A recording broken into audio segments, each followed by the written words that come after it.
When you have social anxiety, preparing for job interviews can be really tough. You don't just worry about whether you're qualified, you worry about your voice shaking, your mind going blank, your face turning red, and the interviewer quietly deciding your future. Most advice tells you to maintain eye contact or have a positive aura, but this completely misses the point. The real battle isn't a lack of preparation, it's a nervous system that treats a job interview like a social threat. In this video, I want to talk to you about how to actually prepare for interviews when social anxiety is part of the equation. Not by pretending it isn't there, but by working with it instead of against it. And the first step to doing this is by understanding why your social anxiety exists in the first place. There is a theory that was proposed in the 1980s called the self-presentation theory. This was proposed by doctors Barry Slenker and Mark Leary. It proposes the idea that social anxiety is created from the conflict between having a desire to make a positive impression on other people, but doubting your ability to do so. So your social anxiety doesn't exist purely as a crutch to make you miserable. It exists because inside of you, you want to make a positive impression on other people, but you don't really believe that you can. Recognizing this is important because it allows us to see that our social anxiety should not be fought. It should be managed, and it should be worked with. It is a sign that your brain wants you to get the job and make a good impression on other people, but because you just don't know how to. And if that's the case, then the real solution isn't to silence your anxiety, it's to give your brain a clear roadmap for how to succeed. And one of the best ways to teach your brain how to succeed is by deeply understanding the role of the job that you are applying for and the company that you are applying to. This will help you do something important. It will allow you to fully integrate the role that you are applying for into your sense of identity. And this is really powerful because social anxiety as a mental health condition feeds off of your sense of identity. It tries to convince you before you even enter the interview that you are going to fail, that you are a socially anxious person, and that the interviewer is not going to like you. One of the reasons it does this is because you lack a clear sense of identity about who you are, why you are here, and the value you bring. When you bring a sense of clarity about that, your social anxiety will become powerless. It won't have anything to feed on. This will also help you do something else that is equally as important. It will unconsciously motivate and drive you during the job interview to secure the job. And the reason why is because of this. Once you integrate the meaning and purpose of a job with your own values and strengths, your mind does something powerful. It stops building obstacles that get in the way of your success, and it naturally moves you towards it. It acts as a catalyst for career growth rather than a source of anxiety or self-doubt. Once your values and role are aligned, your brain no longer wastes energy on fear or overthinking. Instead, it channels focus, confidence, and creativity towards solving problems, answering questions, and demonstrating your potential. This internal drive happens naturally, almost effortlessly, because you are no longer performing a role. You are stepping into a version of yourself that fits the job. Now, this all sounds really ideal, but how do you actually do this? There are many practical ways you can begin this process of identity integration with the job you are applying for right now. The first step is by getting a strong sense of your own personal values.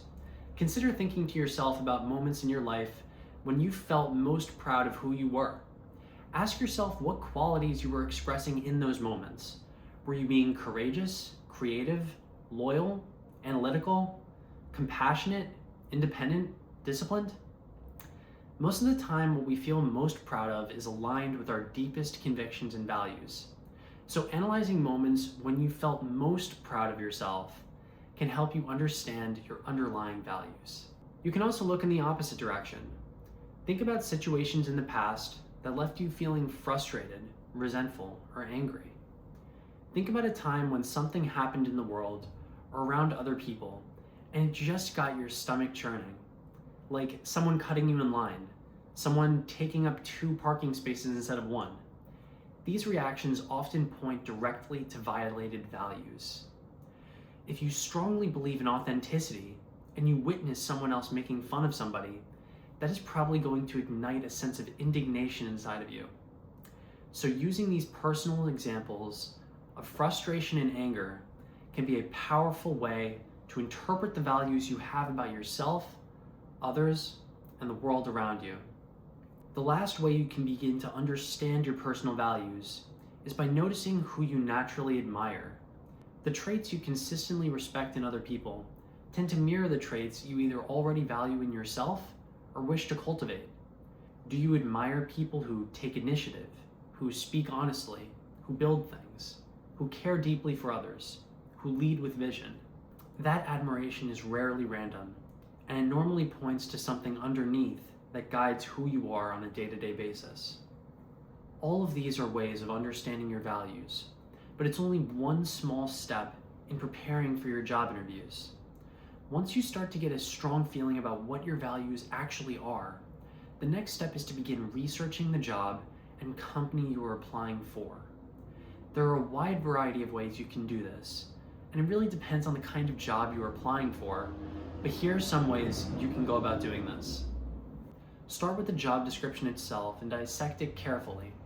Look beyond the surface requirements and ask yourself, what problems is this role actually trying to solve? If they emphasize collaboration, the company likely values applicants who have strong communication and team cohesion. If they stress ownership and initiative, they are signaling for autonomy and accountability. Read the job description like a blueprint for the identity and type of person they are hiring for, not just the skills and experience they want you to provide.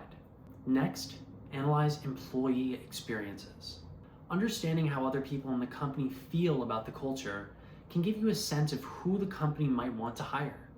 Browse platforms like Glassdoor and LinkedIn to see how employees describe the culture, leadership style, and day-to-day expectations. Patterns across reviews often reveal more than any official job description or statement from the company. And lastly, if you can, try and study the interviewer if you know who it is. Understanding who you are about to go into an interview with significantly helps with social anxiety because it allows you to gain a sense of control over how you can make a positive impression on the person. Try and look at their background, career trajectory, and posts.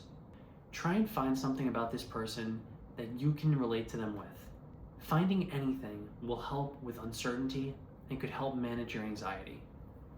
After you've researched the company, the final step you will need for identity integration is to deliberately reflect. After reviewing the job and analyzing your values, do you see a level of overlap between the two of them? If yes, then try and align the job itself with who you have been up to this point. Try and find similarities between both of them and use this awareness when moving forward with your job interview. At this point, something should shift internally. You're no longer trying to convince strangers that you are worthy of employment. You are articulating why this direction makes sense for your life. You are explaining how your strengths, your values, and your trajectory naturally converge with the needs of this role. I hope all of this information helped you all. By taking the time to understand your values and deeply research the job you are applying for, you are no longer walking into an interview as someone hoping to be accepted. You're stepping in as someone who knows who they are, what they bring, and why this role fits into the path you are building for your life. If you found this video helpful, be sure to check out my blog at socialanxietyhaven.com. Subscribe for more insights on turning social anxiety into a source of strength, and leave a comment sharing your biggest takeaway or what you're struggling with in interviews. Your experience might just help someone else feel less alone in the process. Thanks everyone. See you all next time.